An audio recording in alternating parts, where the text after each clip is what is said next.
can't even freaking tell that I braided my hair. Whatever, just do this. Hello beautiful family and welcome back to the channel. I hope that you guys had an incredible Easter. We're gonna get started with Mina, who was anxiously waiting for Mark's ex-girlfriend to arrive. This is my first time sitting down with an ex's fiance, so it's the first for me. Jade seems very friendly and open to having this discussion, but she doesn't understand why. Mina tells her that Diana spilled all the tea about Mark possibly still being in love with her and whether or not he's a cheater. So Mark said that he broke up with me. Yeah. So that's not what happened. She's like, no, I dumped him because he wanted to move to Boston and I didn't want to move. And Mina's like, well, what about you guys still being in a relationship while he was talking to me? After we broke up, maybe a little bit after, we tried to do the long distance. She reassures Mina that once they broke up, that was it, the relationship was over. But occasionally he has sent her a text, I guess just to check in on her. Mark is saying he broke up with me, and that is not what happened. All I can think is that he was still in love with me and just told Mina that to make her feel better. Also, what are these glasses? I don't understand the glasses that are like trending right now. I don't feel like it really compliments anyone's face. It is a statement, you know, it's a focal point of your face, but do you want the frames to be a focal point on your face? This man is laying in bed with me, but he's texting someone else. Jade caught these messages because his iPad was linked up to his phone and he had left his iPad at home. Mina tells us that she does feel reassured after meeting Jade, but now she knows Mark lied to her about multiple things and she doesn't understand why he would lie. Then she warns Mina about Mark's mother.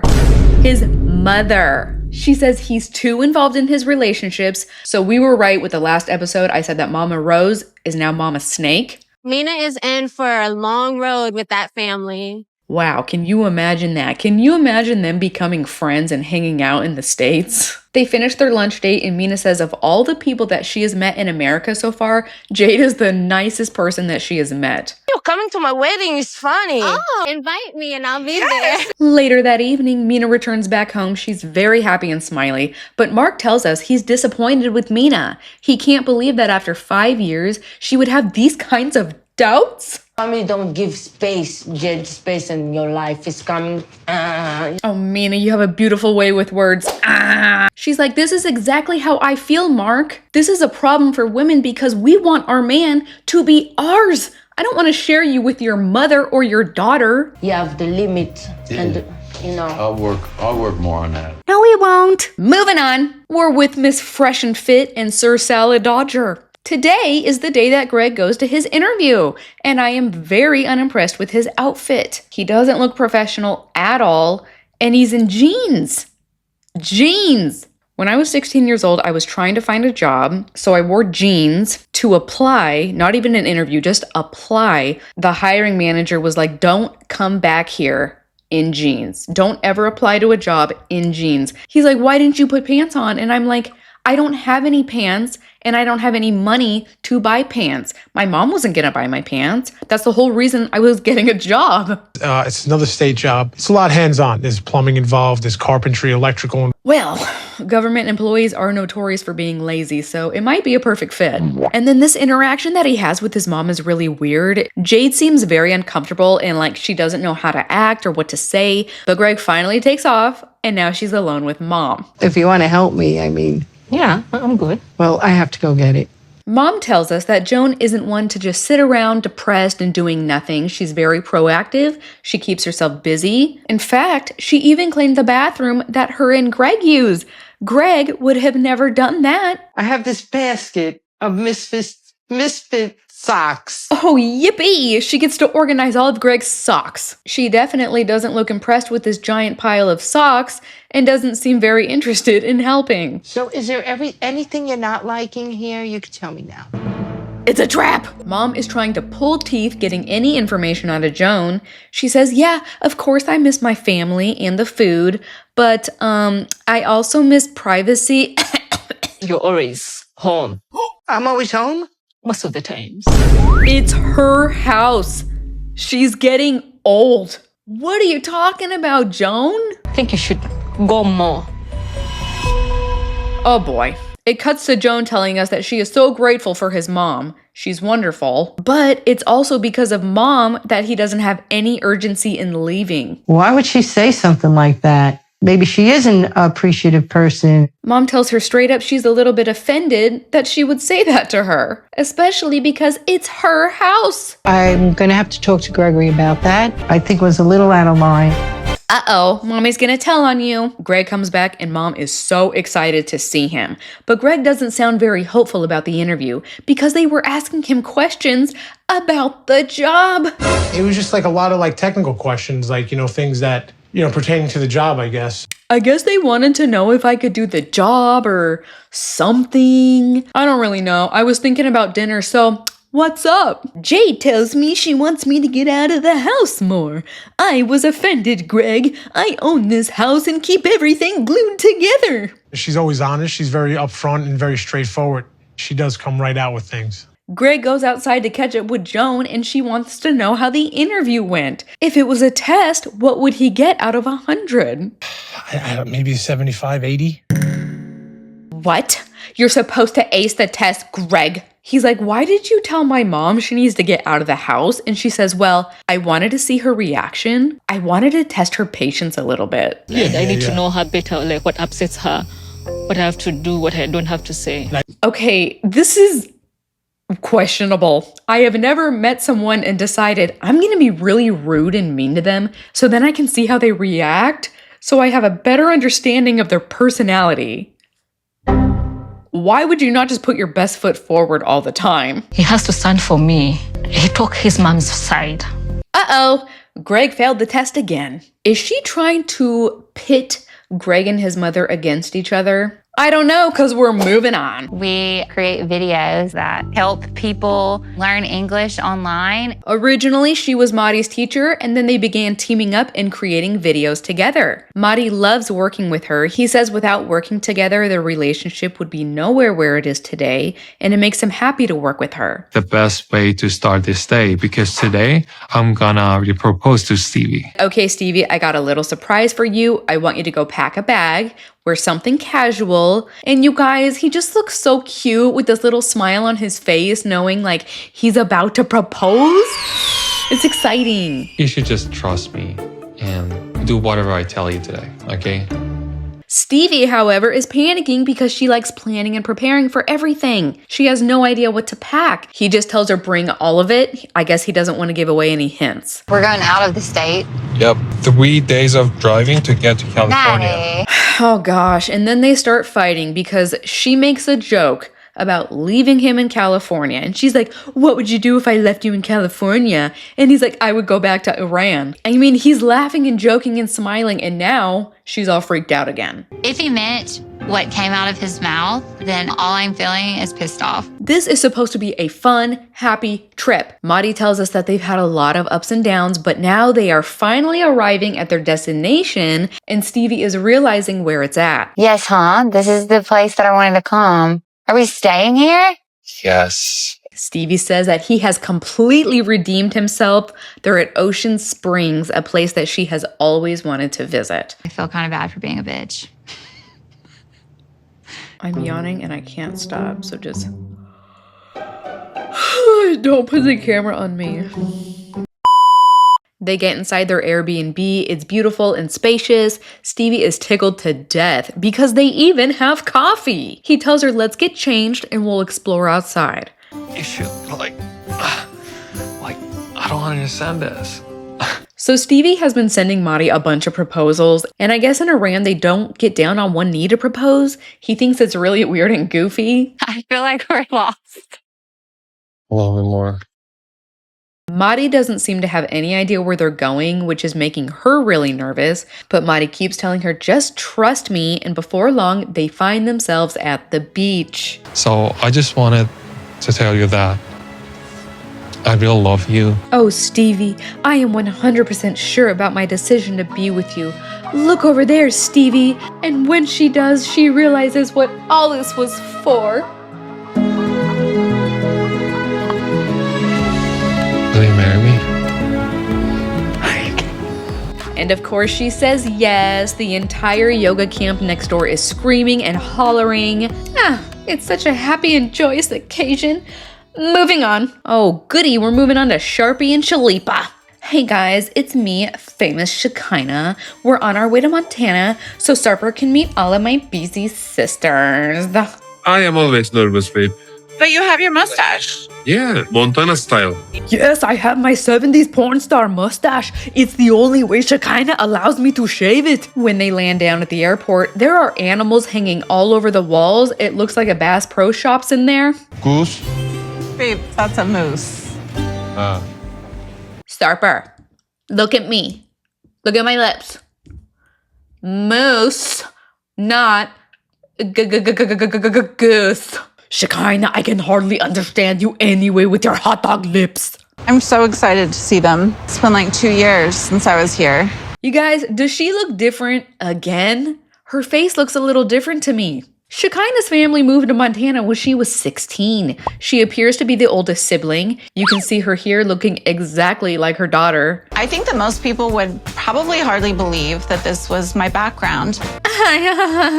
I'm so beautiful and so young. Like nobody would have ever believed that I lived like an Amish person. Haven't I had the most incredible transformation? Oh gosh. I'm sorry. All right, that was too much. Oh, Shekinah, if you see this, I'm just messing with you, okay? I want Sarper to experience the Montana that I love today as an adult. Sharpie, come here. I bought us these cowboy hats, but like, don't wear it around any animals because I don't want them to get dirty. I grew up on horses. I love them. So Shekinah's character has kind of taken a 180 this season. Before, she was very submissive and everyone was like worried about her. Then she became like a controlling monster. And now it's switching again and this animal lover is center stage. 2 years ago, somebody said me that I will be in Montana with a cowboy hat. I would laugh at them with my ass. Today, we're gonna be hanging out with therapy horses and they help with anxiety, stress, and depression. It's the perfect activity before my sisters rip you to shreds. Good, because I have anxiety in my ass. I have a bad reputation. I have a lot to prove them. So they get inside and I can't help but think everywhere these two go, people have to be staring. What horse are you feeling drawn to? The black one with the white socks. He's so big and muscular, just how I like my men. What? You like black men? Sharpie, shut up and pick a horse. She looks more miserable. I love that. Miserable. Okay. I want the brown one because she looks terrible and miserable, just like my life. After farting around for way too long, they finally get on the horses. It was very uneventful. I love horses and horseback riding, but walking around in a circle like this is kind of boring. First win over the horse, and then your sisters. I hope it works. Okay, Sarper, so you know my sisters are going to bring up some issues, right? Like how you talk to Shariah. They think I am an ass because of all of your ex-boyfriends. Aye. Well, Sarper, you kind of fit the bill when you met Shariah. It's your own fault. Take ownership of it. I hate my life. If you don't behave yourself, mommy's going to shave off your entire mustache and I'm going to hide the razor. I'm the eldest of 6 sisters, and 3 of them have agreed to meet up with us today. Shekinah tells us that all the sisters are very opinionated and very protective over one another. She anticipates the sisters are going to come on very strong, so she's trying to warn Sarper, but every time she does, he starts freaking out. Now, you guys, I need everyone to take a deep breath because this next scene is going to be a little bit frightening. What the hell? Shekinah has told the audience that of all her sisters, she is the only one who has had plastic surgery. What the hell? I guess injectables don't count? I'm sure it's quite a culture shock just being in a place like this even. Why are these glasses trending? Is the 60-year-old pot-bellied grandpa look like in? Only 60-year-olds and serial killers wear these glasses. I'm really hoping to see some growth and, what were we talking about? So I'm just really hoping that he's really genuine. So you think these guys look ridiculous? Look at Shekinah's shirt. Why? Why? We know you're hot. This isn't necessary. I feel like a inmate going to his execution, but I'm ready for that. Everyone hugs each other and gives a nice greeting. Sarper shows him his dadgum American t-shirt. Then he starts talking to them about tattoos, and no one else is really participating in the conversation at all. It's like Sarper has to put on some kind of a talent show to change their minds or something. Before you, I met with Sophie.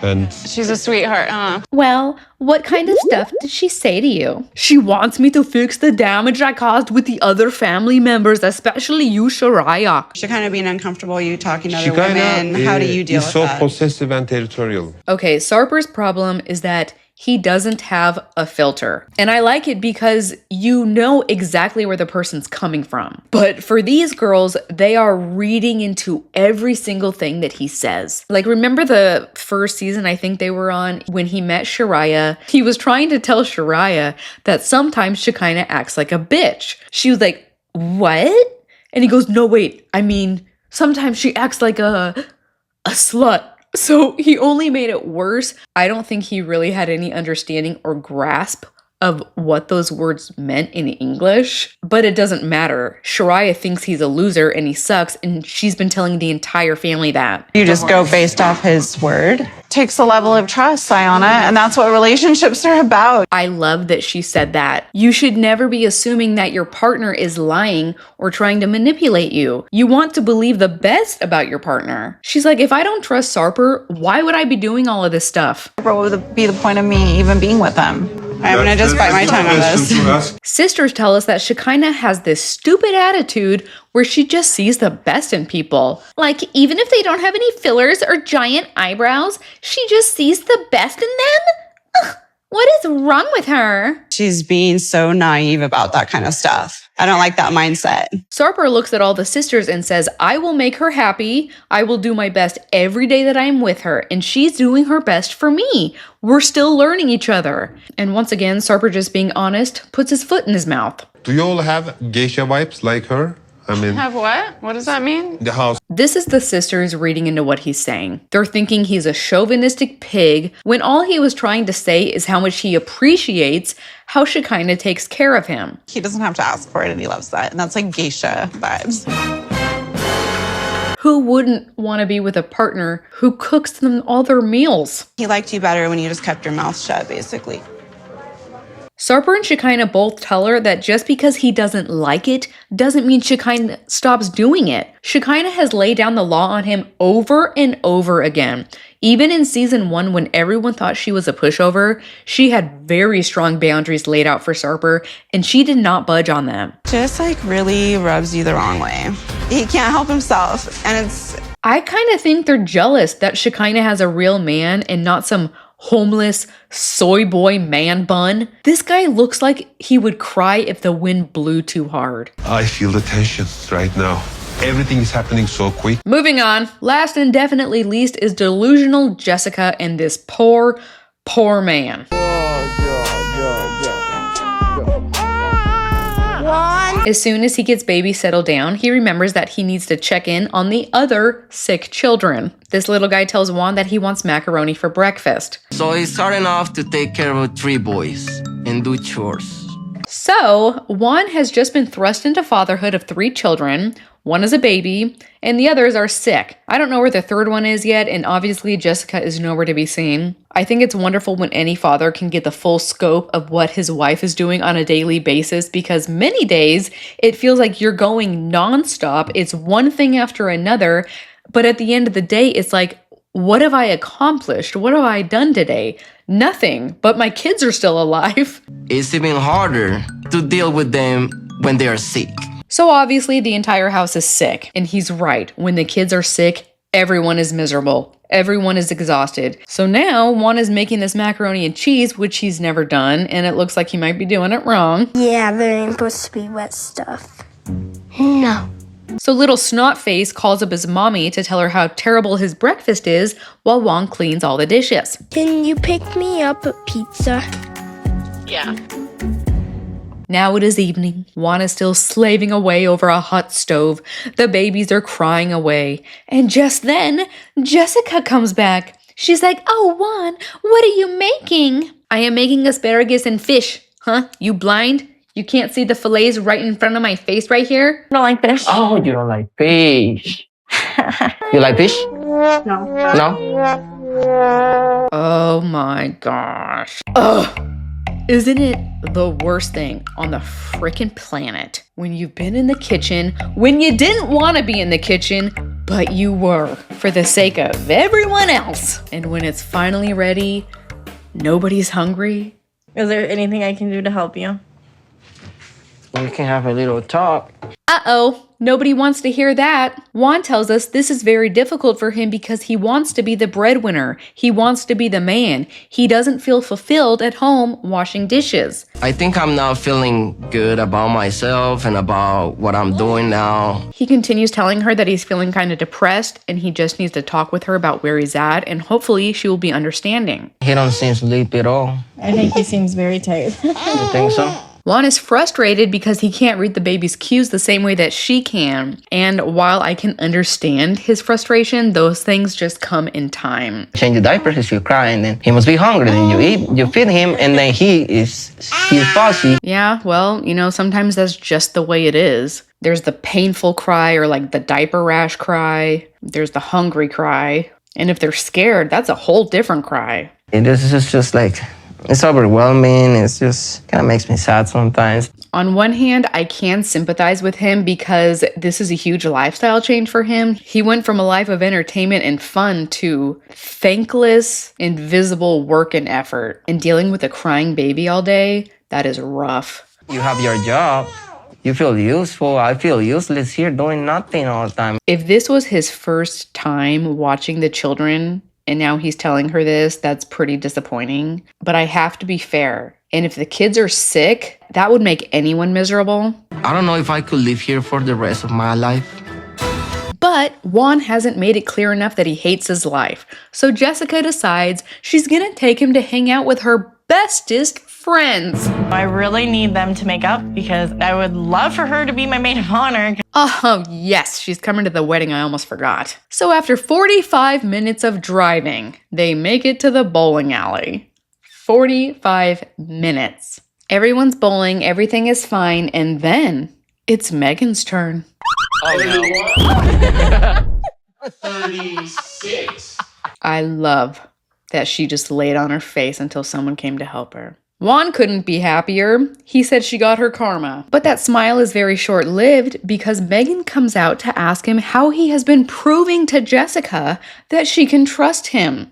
A very weird question. How have you been showing Jessica that she can trust you again? He's like, how about the fact that I quit my job that I loved to live in this miserable poop town with miserable poop people? Well, I need to know that she can trust you because I still don't feel good about it. By the way, this girl is married.